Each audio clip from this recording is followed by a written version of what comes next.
हर लो मंगल कर दो, प्यारे शिव गौरा के लाल। अब विनती सुन लो गणपति देवा। संकट हर लो मंगल कर दो, प्यारे शिव गौरा के लाल। अब विनती सुन लो गणपति देवा।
गणपति सद्गुण सदन कविवर बदन कृपाल विघ्न हरण मंगल करण जय जय गिरिजालाल।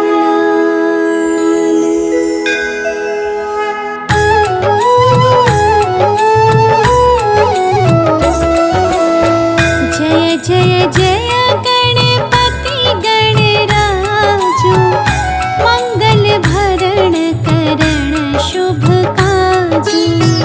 जय गज बदन सदन सुखदाता विश्व विनायक बुद्धि विधाता।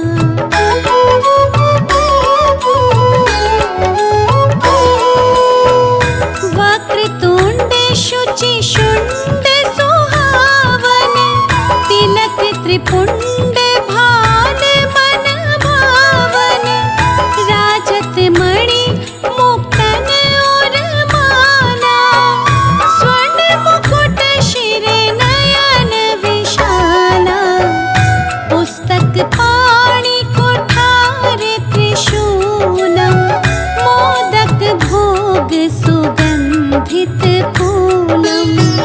सुंदर पीतांबर तन साजित चरण पादुका मुनि मन राजित।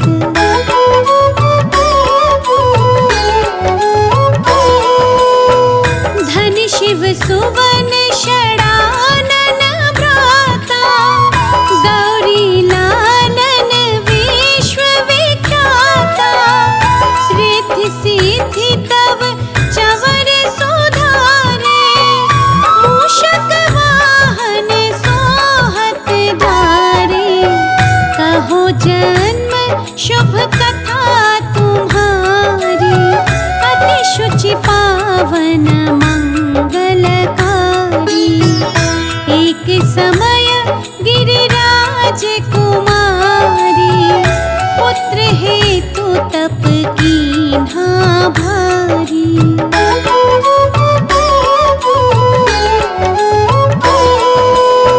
भयो यज्ञ जब पूर्ण अनूपा तब पहुँचो तुम धरि द्विज रूपा। अतिथि जान के गौरी सुखारी बहुविधि सेवा करी तुम्हारी। अति प्रसन्न हवे तुम वर दीना मातु पुत्र हित जो तप कीना। मिलहि पुत्र तुहि बुद्धि विशाला बिना गर्भ धारण यही काला।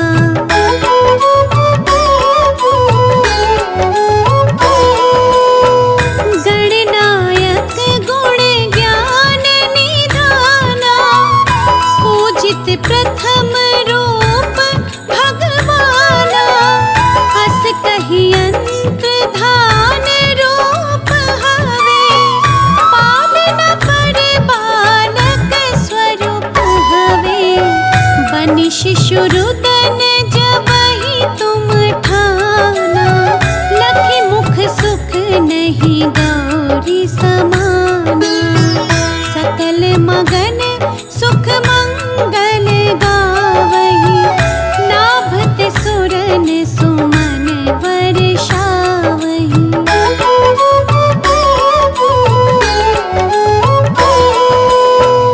शंभु मां बहुदान लुटावही सुर मुनि जन सुत सेवन आवही। लखि अति आनंद मंगल साजा देखन भी आए शनि राजा। निज अवगुण गुनि शनि मन माही बालक देखन चाहत नाही। गिरिजा कछु मन भेद बड़ायो उत्सव मोर ना शनि तू ही भायो।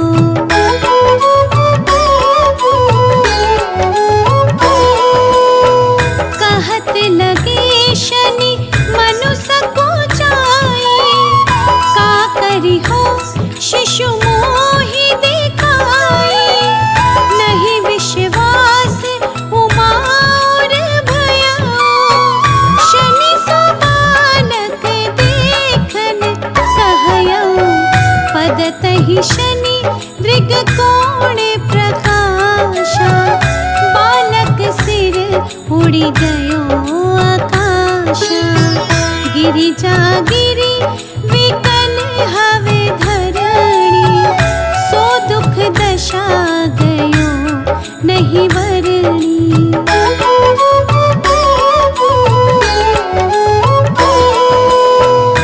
हाहाकार मचो के नाशा, शनि कीन्हो लखी सुत को नाशा। तुरत गरुड़ चढ़ी विष्णु सिधायो, काटे चक्र सो गज सिर लायो।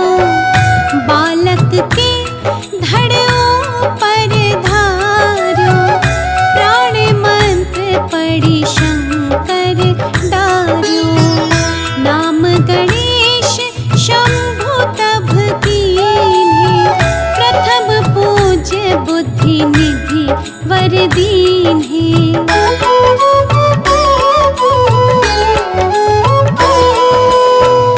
बुद्धि परीक्षा जब शिव कीन्हा, पृथ्वी कर प्रदक्षिणा लीन्हा। जन षडानन भर में भुलाए, रच बैठे तुम बुद्धि उपाई।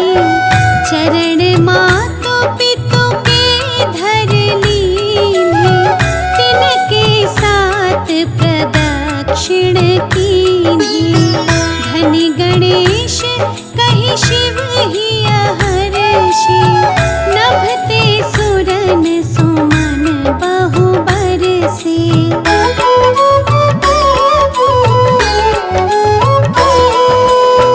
तुम्हारी महिमा बुद्धि बढ़ाई, शेष सहस मुख सके न गाई। मैं मतहीन मलिन दोखारी, करहु कौन विधि विनय तुम्हारी। भजत राम सुंदर प्रभु दासा, जय प्रयाग ककरा दुर्वासा। अब प्रभु दया दीना पर कीजे, अपनी शक्ति भक्ति कुछ दीजे।